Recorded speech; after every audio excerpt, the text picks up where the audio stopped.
નમસ્કાર મિત્રો, સ્વાગત છે તમારું ટ્રેન્ડ ટોક ગુજરાતીમાં. આજના વિડીયોમાં આપણે આવનાર સમયની અંદર ભારે વરસાદની આગાહી.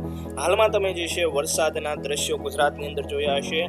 મેં આગળના વિડીયોની અંદર પણ તમને જણાવ્યું હતું કે જે મધ્ય ગુજરાતના જે વિસ્તારો છે, એટલે કે અમદાવાદ છે, બનાસકાંઠા, ઉત્તર ગુજરાતના વિસ્તારો લઈ લો, ખેડા, સાબરકાંઠા, બનાસકાંઠા અને દક્ષિણ ગુજરાતના જે વિસ્તારો છે, જે વલસાડ છે, સુરત છે, એ બધા વિસ્તારોમાં અતિ ભારે વરસાદની આગાહી રહેવાની છે. તો એ મુજબ જે છે હાલની પરિસ્થિતિ, એટલે કે આજે તારીખ 24 તમે જોયું હશે તો જે છે બધી જ જગ્યાએ જળબંબાકાર થઈ ચૂક્યું છે. હજી આવનાર સમયની અંદર જે છે, એટલે તારીખ 25, 26, 27 અને તારીખ 30 સુધી જે છે ક્યાં ક્યાં જિલ્લાઓ પર અસર રહેશે, ગુજરાતના કયા જિલ્લા પર વધારે જે છે અસર રહેવાની છે વરસાદની, અને કયા જગ્યાએ નહિવત વરસાદ રહેશે, તેના વિશે જે છે આપણે આજના વિડીયોમાં જોવાના છીએ. જે ફોરકાસ્ટ છે વિન્ડીના માધ્યમથી જે ફોરકાસ્ટ આવે છે, તો એ ફોરકાસ્ટ અને જે આઈએમડી હવામાન વિભાગ દ્વારા જે ફોરકાસ્ટ આપવામાં આવ્યું છે તેના વિશેની તમામ માહિતી જે છે આપણે આજના વિડીયોમાં જોવાના છીએ. તો વિડીયો છેલ્લે સુધી જોવો, અને જો તમે અમારી આ ચેનલ પર નવા હોય તો ચેનલને જરૂરથી સબસ્ક્રાઇબ કરી નાખજો. સૌપ્રથમ મિત્રો વાત કરીએ હવામાન વિભાગ એટલે કે આઈએમડી, ઇન્ડિયન મેટ્રોલોજીકલ ડિપાર્ટમેન્ટ દ્વારા જે છે સ્ટેટ ફોરકાસ્ટ જે આપવામાં આવ્યું છે. તમે જોઈ શકો છો 24 તારીખનું સ્ટેટ ફોરકાસ્ટ, બરોબર છે. તો એમાં સૌપ્રથમ તમે જોઈ શકો છો 24 કલાક, પાછળના 24 કલાકની અંદર કઈ કઈ જગ્યાએ જે છે વરસાદ જોવા મળ્યો છે. તો અહીંયા તમે જોઈ શકો છો ગુજરાત અને મોસ્ટ ઓફલી જે છે ગુજરાતના બધા જિલ્લાની અંદર વરસાદ જોવા મળ્યો છે. પરંતુ અહીંયા તમે જોઈ શકો છો એક્સેપ્શનલી હેવી રેનફોલ, એટલે કે 30 સેન્ટીમીટર કરતાં પણ વધારે કઈ જગ્યાએ જોવા મળ્યો છે.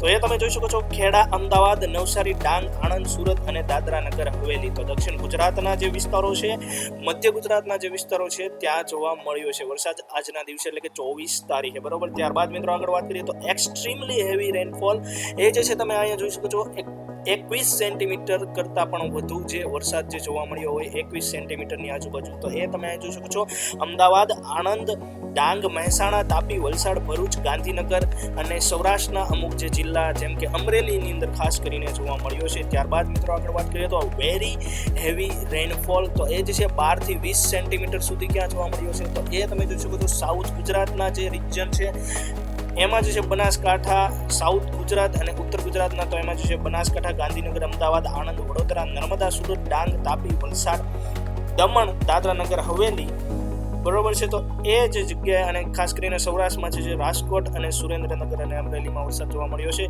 હેવી રેનની મિત્રો વાત કરીએ, હેવી વરસાદની મિત્રો વાત કરીએ તો અહીંયા તમે જોઈ શકો છો 7 થી 11 સેન્ટીમીટર જેટલો જે વરસાદ જે છે નોંધાયો છે. એ છે પાટણ, મહેસાણા, સાબરકાંઠા, ખેડા, પંચમહાલ, મહીસાગર, છોટાઉદેપુર, નર્મદા, ભરૂચ, સુરત, તાપી અને નવસારીની અંદર, અને સૌરાષ્ટ્રમાં રાજકોટ, ભાવનગર, સુરેન્દ્રનગર, બોટાદ, અમરેલી, જામનગર, કચ્છ, મોરબી અને જુનાગઢ. તો ત્યાં જે છે બહુ વરસાદ જોવા મળ્યો નથી, એટલે કે હેવી રેનફોલ જોવા મળ્યો છે. પ્રોબેબલી 7 થી 11 સેન્ટીમીટર જેટલો જે છે વરસાદ જોવા મળ્યો છે. હવે મિત્રો વાત કરીએ આ વરસાદ હાલમાં જે છે કઈ સિસ્ટમોના કારણે જે છે હાલમાં પરિસ્થિતિ ગુજરાતની અંદર સર્જાણી, તો એની પણ માહિતી અહીંયા આપી છે આઈએમડી દ્વારા. તો એ તમે જોઈ શકો છો, એક તો મોન્સૂન ટ્રફ, ત્યારબાદ જે છે લો પ્રેશર એરિયા અને જે છે વેસ્ટર્ન ડિસ્ટર્બન્સ. તો આ ત્રણ સિસ્ટમ જે છે સક્રિય થવાના કારણે જે છે હાલમાં ગુજરાતની અંદર જે છે અતિ ભારે વરસાદની પરિસ્થિતિ સર્જાણી છે. હવે મિત્રો ડાયરેક્ટલી આપણે જે છે રેડ એલર્ટ કયા કયા જિલ્લાઓની અંદર આગામી સમયની અંદર જોવા મળશે, જે આઈએમડી દ્વારા ફોરકાસ્ટ આપવામાં આવ્યું છે, તેની વાત કરીએ. અહીંયા મિત્રો તમે જોઈ શકો છો હેવી રેનફોલ વોર્નિંગ. તો 24 તારીખની એટલે આજના દિવસની મિત્રો વાત કરીએ તો આજના દિવસે અહીંયા તમે જોઈ શકો છો, અને તમે જે છે અનુભવ્યું પણ હશે, ખાસ કરીને અમદાવાદ, જે મધ્ય ગુજરાતના જે વિસ્તારો છે ત્યાં જે છે રેડ એલર્ટની પરિસ્થિતિ હતી. તો આજના દિવસ બાદ જે છે મિત્રો વાત કરીએ હવે ખાસ કરીને આપણે જે જોવાનું છે એ જે છે 25 તારીખનો આવનાર સમયની અંદર જે ફોરકાસ્ટ છે એની મિત્રો જે છે આપણે વાત કરીએ તો એમાં જે છે તમે જોઈ શકો છો હવે આવનાર સમયમાં સુરેન્દ્રનગર છે, ગાંધીનગર છે, મહેસાણા છે, સાબરકાંઠા, અરવલ્લી અને ત્યારબાદ જે છે ખેડા અને અમદાવાદની અંદર જે છે એ ઓરેન્જ એલર્ટ જોવા મળશે, બરોબર. તો અમદાવાદની અંદર હવે આવનાર સમયની અંદર વરસાદનું પ્રમાણ થોડુંક ઘટશે, જે આજે હતો એના કરતાં ઘટશે. પરંતુ સુરેન્દ્રનગર છે, મહેસાણા છે, ગાંધીનગર છે, સાબરકાંઠા, અરવલ્લી, મહીસાગર, એ બધા જિલ્લાઓમાં જે છે રેડ એલર્ટની પરિસ્થિતિ જોવા મળશે. ઓરેન્જ એલર્ટની મિત્રો વાત કરીએ તો એ જે છે તમે જોઈ શકો છો સૌરાષ્ટ્રમાં, ખાસ કરીને ભાવનગર, બોટાદ, અમરેલી, રાજકોટ અને મોરબીમાં. ત્યારબાદ જે છે ઉત્તર ગુજરાત અથવા તો મધ્ય ગુજરાતની વાત કરીએ તો ત્યાં જે છે અમદાવાદમાં જે છે ઓરેન્જ એલર્ટ ની પરિસ્થિતિ રહેવાની છે. અને ત્યારબાદ વડોદરા, ભરૂચ, દાહોદ અને છોટા ઉદેપુર એ જે બધા જિલ્લાઓ છે ત્યાં જે છે ઓરેન્જ એલર્ટ. અને ત્યારબાદ જે છે મધ્યમથી હળવો વરસાદ જે રહેવાનો છે એ તમે જોઈ શકો છો. પીળા જે યલો એલર્ટની અંદર જે તમને જિલ્લા જોવા મળે છે ત્યાં તમને જે છે બહુ વરસાદ જોવા મળશે નહીં. તો ત્યારબાદ મિત્રો આગળ વાત કરીએ તો 26 તારીખે જેમ છે જે 25થી ખાસ કરીને મિત્રો જે છે આની આગળના વિડીયોમાં પણ મેં તમને જણાવ્યું હતું કે મોસ્ટ ઓફલી જે છે 26 તારીખ સુધી જે છે વરસાદની સંભાવના છે ગુજરાતમાં. ત્યાર પછી જે છે આ સિસ્ટમ જે છે ધીમે ધીમે કરતી આગળ વધી જવાની છે અને એના કારણે જે છે સંભાવના નહીં રહેશે. તો 26 તારીખ સુધી સંભાવના છે. તો અહીં તમે જોઈ શકો છો 26 તારીખે માત્ર ને માત્ર તમને જોવા મળશે ઓરેન્જ એલર્ટ અને યલો એલર્ટ. તો રેડ એલર્ટ એટલે કે અતિ ભારે વરસાદ જોવા મળશે નહીં.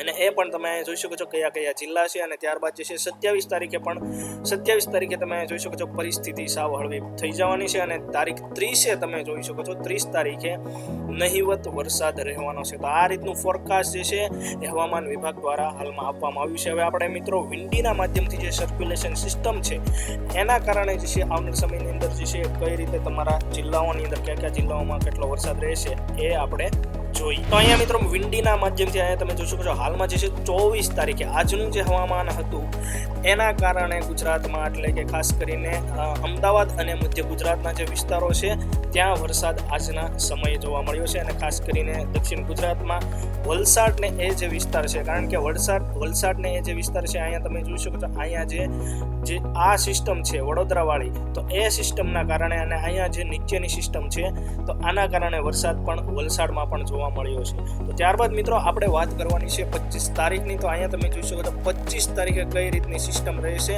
અને એના કારણે કયા જિલ્લાને અસર થશે. તો અહીંયા તમે જોઈ શકો છો અમદાવાદ, ખાસ કરીને અમદાવાદ અને મધ્ય ગુજરાતનો જે વિસ્તાર છે, વડોદરા અને સાથે સાથે સુરત અને અહીંયા જે દરિયાકાંઠાનો વિસ્તાર, ભાવનગર જે આવી જતો હોય, અને અહીંયા રાજકોટ, તો સૌરાષ્ટ્રના જે દરિયાકાંઠાના વિસ્તારો છે એને પણ કાલના સમયે એટલે કે કાલે 25 તારીખે હજી અસર રહેવાની છે. તો આ તમે સિસ્ટમ જોઈ શકો છો. આ સિસ્ટમના કારણે જે છે મધ્ય ગુજરાત, સૌરાષ્ટ્રના અમુક ભાગો અને દક્ષિણ ગુજરાતના ભાગોમાં જે છે વરસાદની પરિસ્થિતિ રહેવાની છે. ત્યારબાદ 25 તારીખે આપણે આગળ જોઈએ તો આ સિસ્ટમ આ રીતના આગળ વધશે.